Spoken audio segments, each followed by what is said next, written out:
There's a phrase that I heard actually on television, my husband would remember, and it says, it's a gentleman that does the news, and he always says at the end, but I want to say at the beginning, thank you for the privilege of your time and your attention.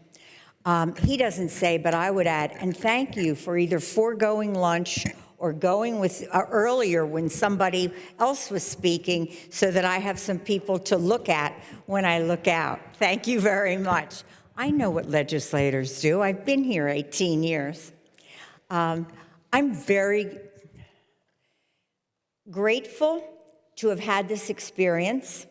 My usual line has always been, and I'm standing here and looking, and my usual line is, when I first got here, I said, wow, who would ever think that a Presbyterian would end up working in the Sistine Chapel? And I meant that very nicely, but the truth was, I've never been to Rome. Unlike some of my staff members who, I don't know how, they go everywhere. We'll get to that in a few minutes. I've seen enough pictures of the Sistine Chapel, and when I arrived in 2000, I had only actually been in the house one time before. Our son was in 4th grade. Ben Wilson was the state representative, the first representative, the 144th, and like a good mother and father, because my husband came too, we brought Derek to Harrisburg. And Kay Leroy Irvis was the speaker, and he had Derek hold the mace. We have a picture for the family album and all of that.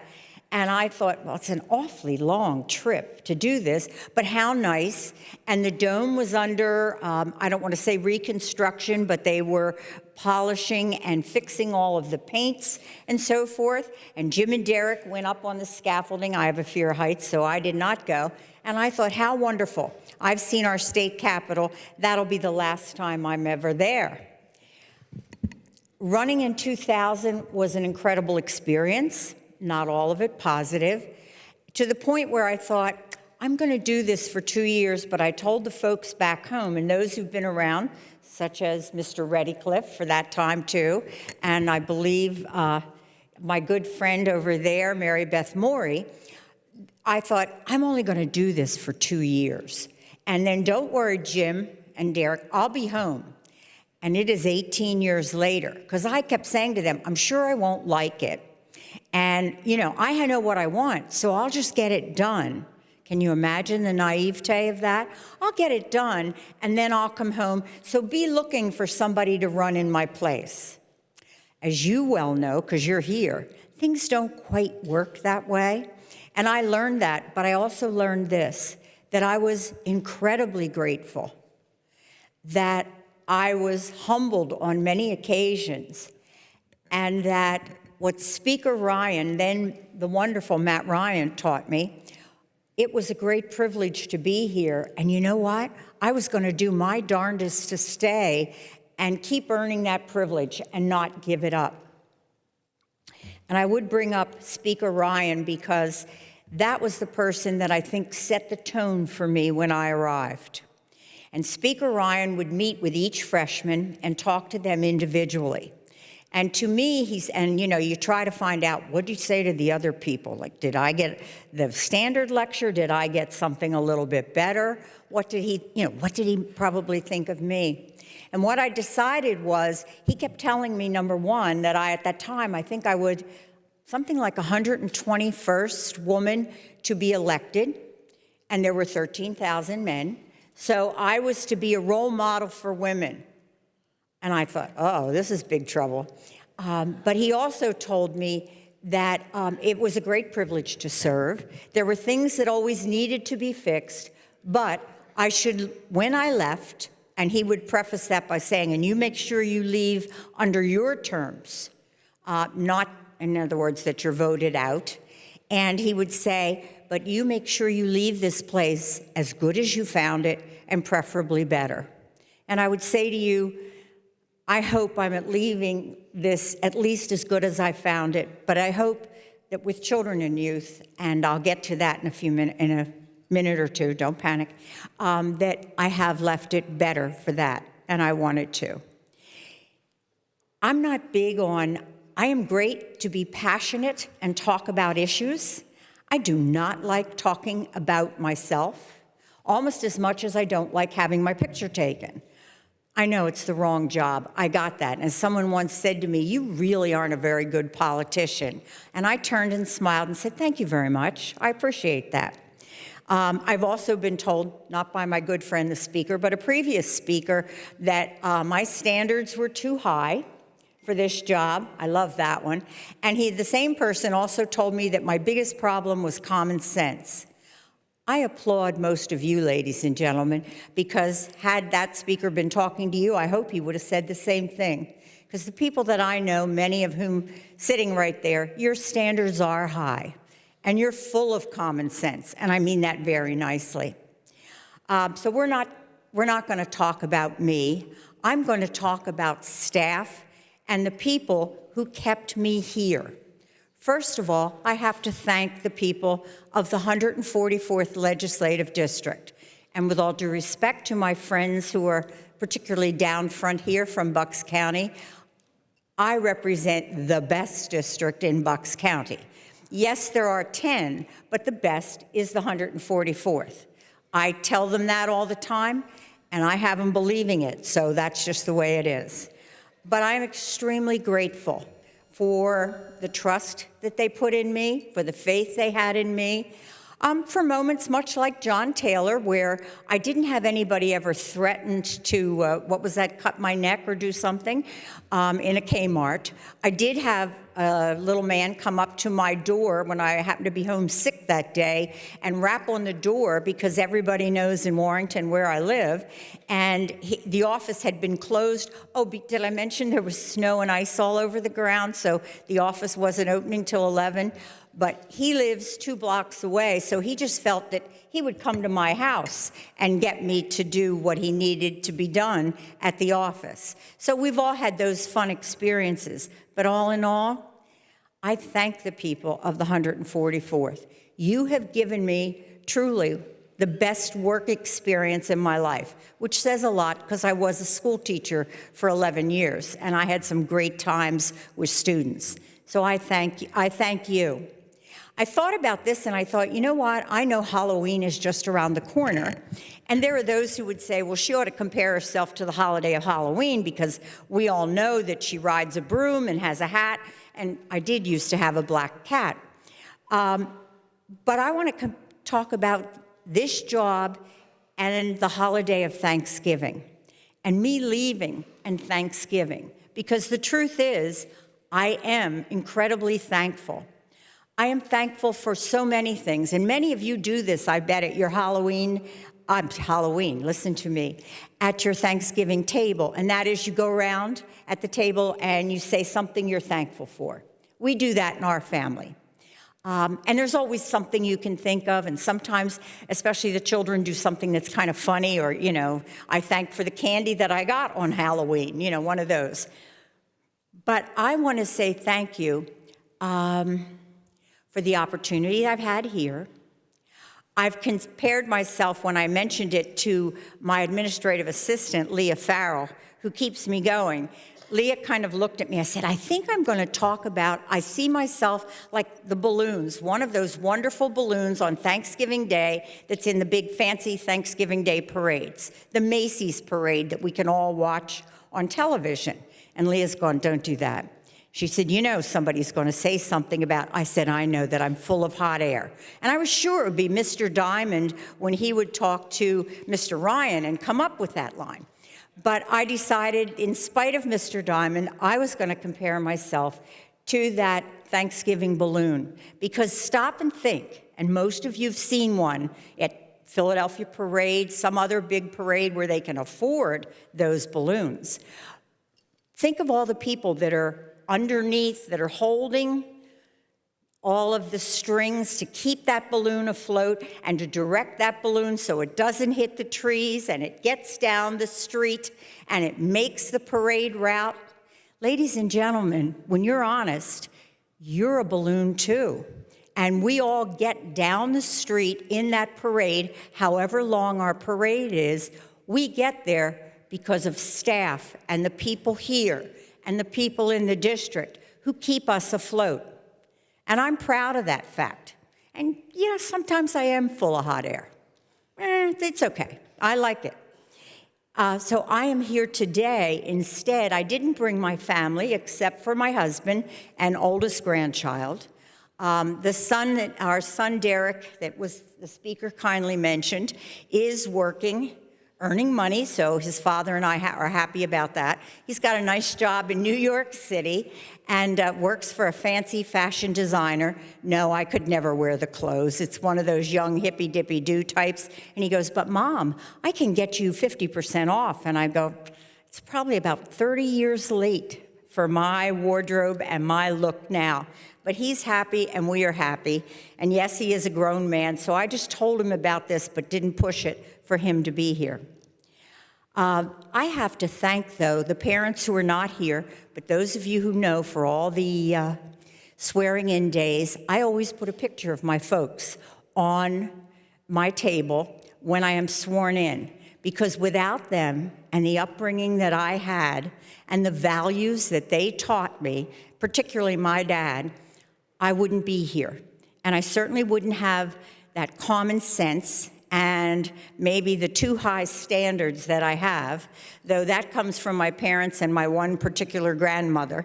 But that's okay. I'm real happy with those standards and that common sense and what they gave me. And I don't see my good friend Mr. Knowles on the floor, so you'll have to tell him about it.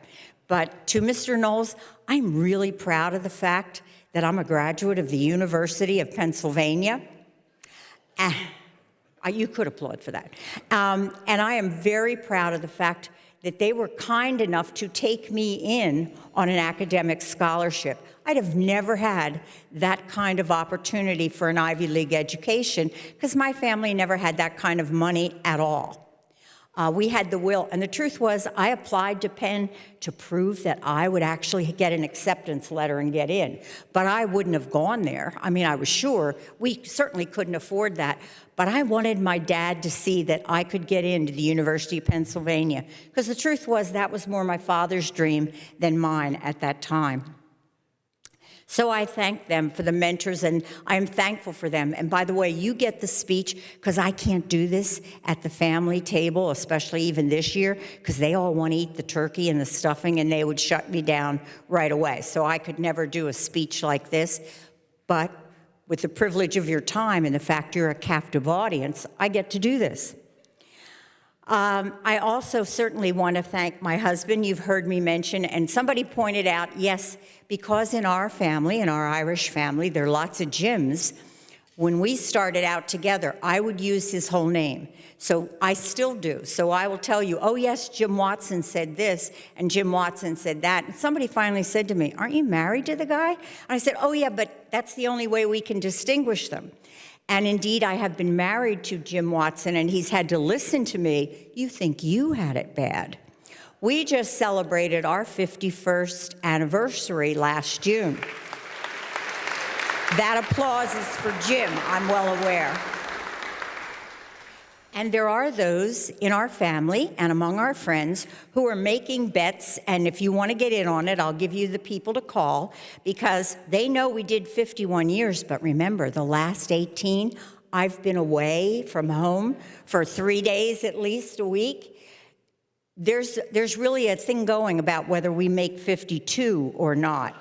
And honestly, I'm not sure either. So we will see how it goes, or Mr. Speaker, we may let you know how it turns out. But I am very grateful. I have with me, I didn't want to bring our whole family because they're all working and employed. That means tax dollars because they're mostly in Pennsylvania. And I didn't want to do that, so I brought our oldest granddaughter, Madeline. And Madeline, raise your hand at least, or stand. There are those who refer to Madeline as my mini-me.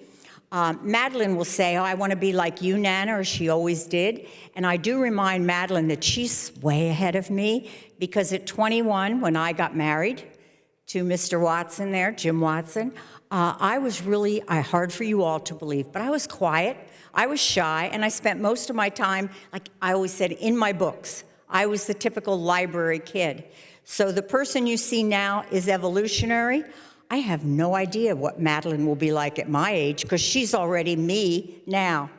We're very proud of her, and she is finishing up at Penn State University and wants to go to law school, and then told me she has some political aspirations. She would like to be here. Ha ha. I'll get back in one way or another, ladies and gentlemen. So we are delighted that they are here. But on to the people that keep that balloon in the air, and that is my staff. In the 18 years that I've been here, I've had 3 chiefs of staff. Now, does that mean I'm difficult to work with? Well, maybe, but actually, my line is they're like federal programs, and you get them up and running and you spin them off. My first chief of staff, who was with me for 10 years from the beginning, is Kurt Heinzelman, who now works for a nonprofit in Philadelphia. We got him up and running and spun him off. Kurt. My second chief of staff is Mary Ann Knabb. Again, and most of the folks are really close friends, so we see them. Mary Ann actually retired on me. She had enough nerve to do that after 34 years of working for the House Republican Caucus. And Mary Ann is that traveler. So she has seen the Sistine Chapel, and she just came back from London, which when I think of it makes my teeth grind in the back, because it's a place I've always wanted to go. But Mary Ann, please stand up. And my current chief of staff, you really have to go to some lengths to be my chief of staff, but he won hands down. Not only does he understand politics and policy, he married one of the nicest women that he could ever find, and they are the parents, almost a year old now, of the first baby of the 144th. That's right, Sean and Lori O'Connor produced the wonderful Nora Ann O'Connor, who I actually mentioned and announced her birth on the House floor. And this was Nora's first year in the big 4th of July parade that I do, and she had her own banner on the back of the trolley that said that indeed on the trolley was that first baby of the 144th. So the father of the first baby is here, Sean O'Connor. Sean?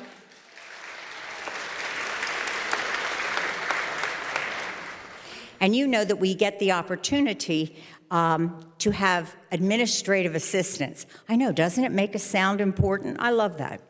But in any event, I have had 2. I have had, first of all, Meredith Schuler, who honestly and truly, I did not have a sister growing up. And what's creepy, we are really alike and could have been sisters. We've had a couple spats, and they do like the Boston Red Sox and those other people that have that Tom guy. But I would mention that some of us are the Eagles, and you'll remember how that turned out. But she's a very good personal friend, and that's Meredith Schuler. Make her stand up. She never does. And you heard me mention a young woman who honestly keeps me sane, keeps me on time, and we love to discuss policy issues and back and forth. And I know she's wasted being an administrative assistant, and you'll someday see her in other capacities, and that is Leah Farrell.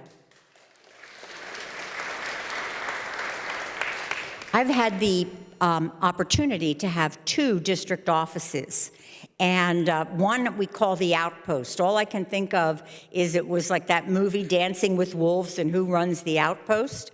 Originally, Kurt started out that we put him up in the Outpost. Then we put Sean up in the Outpost. And now, poor guy, but he does a wonderful job, we have Colin Fitzgerald up there. Colin, stand up. The hard part for Colin is I'll be leaving before he does, and the Outpost has to move, not by our choice, but by Warrington Township manager, who's insisting that she wants that space. So we'll be somewhere else, or they will be. I keep saying we, I must get over that. But we think that it'll be fine.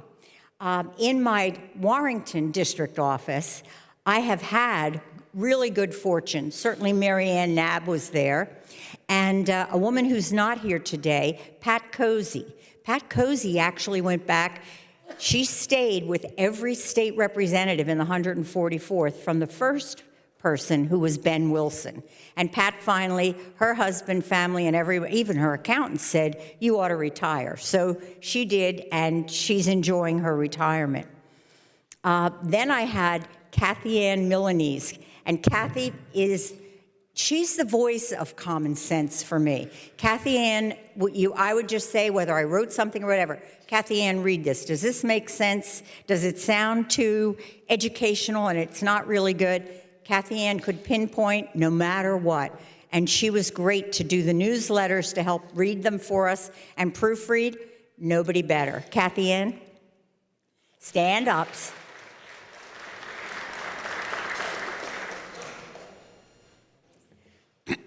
Right now in my office, of course, Sean is my chief of staff, but I have Kay McBride. Kay handles my schedule. That's no mean trick in the district, and things change. And then I have never learned what both Kay and Leah told me. Stay away from the schedule. Kathy will handle things. So I'll put things on the schedule and then go, oh, surprise, I put this on over the weekend. Kay, stand up, but they somehow manage. And I have someone who has been fighting her own health battle, but in spite of that, this is the closest person I've ever had to a policy director. This lady is brilliant. We try not to tell her that because I don't want her to leave and go where she could actually earn real money. But she does a great job. Warrington particularly has been beset by some very serious problems. Mr. O'Neill in Warminster and Mr. Stevens in Horsham. We have a terrible problem with our water, our public water, and how it has indeed been contaminated. The person that any office would look to, and even the congressman in our area would look to, is our friend, my employees, and I'm very lucky to have her, and that's Dawn Byers. Stand up, Dawn. There's some of the people that are holding this little old balloon up. I would have to say, and the speaker mentioned, probably the highlight of this job is the opportunity to have been the chairman of the House Children and Youth Committee. And to that end, I have to thank the first executive director who got me, and I'm sure just went, oh, good grief, what am I doing with this woman? And she has a million ideas, and how do we kind of tone her down? And that was John Scarpato. And he did a great job. I would mention that he did choose to leave. I think he went with your office, Representative Cutler, but in any event, he took me as long as he could. He did pretty well. And indeed, then I decided I'm going out and find my own executive director, and I did. I stole somebody from the Transportation Committee that I'm on, and I have Greg Grassa as my executive director. Brilliant, great writer, which for an English teacher, remember, writing is everything. And did I also mention that I have a terrific Democrat chairman? I don't see him in the back, and he'll be surprised, but that is Scott Conklin. He and I have worked together very well. It is my line that says babies are not born with an R or a D stamped on their little tiny behinds. So we don't play politics in the Children and Youth Committee at all. We try to work together and have bills on either side, but make sure that it works for the benefit of children. I would also have to thank my vice chairman for the whole time I've been there. This is the man on children and youth who really knows everything because he's been on the committee ever since he started with the House, and that is my good friend, Dan Mao, and which proves the point that to be chairman of Children and Youth or to be on the Children and Youth Committee, you don't have to be a woman. You gentlemen care about children, your children, and people in your family, just like we do. Again, children are not gender dependent. It's not a woman's issue or a man's issue. It's a family issue. And I thank Dan for all of that time. I'm not that eloquent. I like to think I was because I was an English teacher, but all along the way, I've had somebody who backs me up, who looks at my writing, who gets out a red pen. I thought I was the only one to use one, and helps me out. And that is my very good friend here in the House. Some of you may have her skill set to your advantage too, and that is my good friend Jennifer Keaton. We discuss press releases, policy, pumpkin spice, which is her favorite. We discuss anything that comes up, and literally we have been together, I think 16 of the 18 years that I have been here. I am very blessed that she is my friend. Jennifer?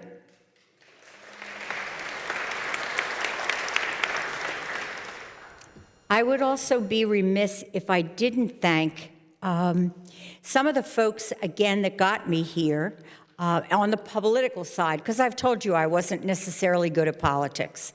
And so I would have to thank, from back in Bucks County, that's a good place for politics, ladies and gentlemen, it is. In spite of me, it's a good place. And that would be certainly former Lieutenant Governor Jim Cawley, former Governor Mark Schweiker.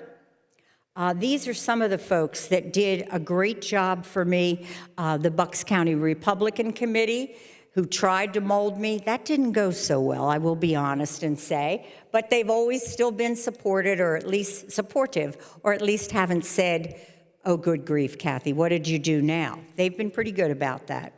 So I consider myself, I have been that balloon that is floating. I have all these people that I have mentioned to you, I think, here, underneath. I did forget one person from Children and Youth, but who will go on. And probably I forgot her because we never had a researcher for a long time. We were sort of that little committee, you know, like that train that's I think I can. But now we have a researcher. I guess we've moved up to the big time. And that would be our researcher, Maureen Bresnak. Which brings me to the point of Children and Youth and my final remarks, and I know you're pleased about that. I don't want to talk about me. I have thanked, I hope, those that I should thank, and I hope I've thanked most of you along the way when you've been helpful to me. I want to challenge you in a way that we've all been challenged, and that is I want you to keep children and youth of Pennsylvania in the forefront of your thinking, of your policy development, in everything that you do. I would leave you simply with the statement that was first given to me by David Heckler from Bucks County, who had been state representative, state senator, let's see, he has so many things, a judge, the president judge. He got bored with that, so he ran and became district attorney of Bucks County, and he retired from that. And David actually was the chairman of the House, the state's task force on child protection. And with a group of stakeholders who really understood, they came up with a document, actually 400 pages if I remember correctly, that we used as a blueprint, we, the Children and Youth Committee, to design legislation, along with the folks in the Judiciary Committee led by Representative Marsico. And Dave Heckler always said, he said, you know, if you would just look at things and keep this idea in mind, and I would suggest to you, it is a prism that you look through every issue with, not for the convenience of adults, but for the protection and safety of children. May I repeat, not for the convenience of adults, but for the safety and protection of children. And we're going to have some things this week and perhaps some legislation that will apply to. And quite frankly, because I'm not chairman of Children and Youth is a what I call a tier 1 committee. It's important. It represents lots of people in our state who honestly don't have a voice, who don't have a lobbyist, but who really are your future and mine, and that would be the children and the young people of Pennsylvania. So if you remember anything from this, aside from the fact she compared herself to a hot air balloon, would you please remember how important it is that you continue to put children and young people first in your thinking and first in your policy and first in your legislation. Thank you very much for the privilege of your time and the opportunity to say goodbye. Goodbye.